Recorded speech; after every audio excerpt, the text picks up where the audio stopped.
In this week's Key 3, let's talk about overthinking. In particular, how we can stop overthinking and get into action. Because results belong to who can execute the best.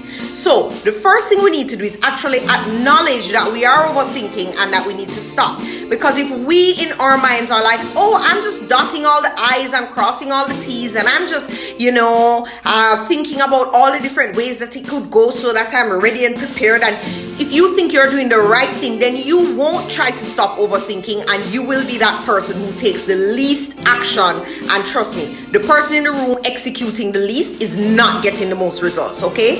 So it's this awareness that you have to have that, okay, I am overthinking it and it's time to take action. So being self-aware. Ask me, how do I know if I'm overthinking it or if I'm simply being reasonable and rational? Okay, overthinking is also fair. So if when you analyze the situation or you think about the situation, you experience a lot of fear of failure, fear of what other people are going to think, fear of what's going to happen if it's not perfect, that's overthinking. Because the truth is we have to act through fear. You really only learn a lot in doing. And so yes, it's perfectly reasonable and rational and you should think about things to a certain extent, but the overthinking comes when you're not taking action even after you've teased out all these different scenarios and you're dominated by that fear of all those things that I just mentioned. So that's a surefire way to know you're probably overthinking it. Just do and learn. Like, what's the worst that's going to happen? That's what I always ask myself in order to get into action and out of thinking. A lot of people say they want to stop, certain habits and build new habits, and really and truly, they really like their old habits. They love their comfort zone. They love their excuses. They're so very yummy that they don't want to let them go. So you have to make the decision that, look, I really want to let this thing go. To stop overthinking, you have to shift your perspective a little bit on fear.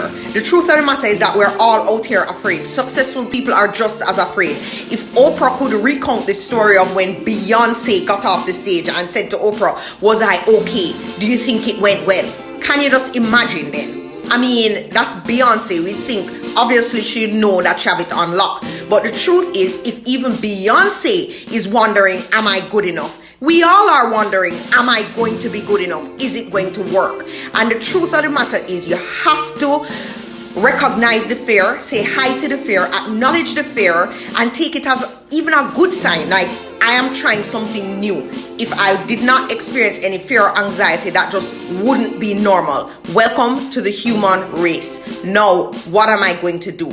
I am going to say, look, my best is going to be good enough. Instead of thinking about how it could go wrong, think about all the ways that it could go right. The truth is that highly successful people are out there experiencing setbacks, disappointments, and failures like everybody else. So I'm not saying that by thinking about all the ways it could go right, that everything is going to automatically now go right. That's not the case. But by focusing on the prospective positive outcomes instead of the negative outcomes, you will be able to force yourself into action with a positive expectation.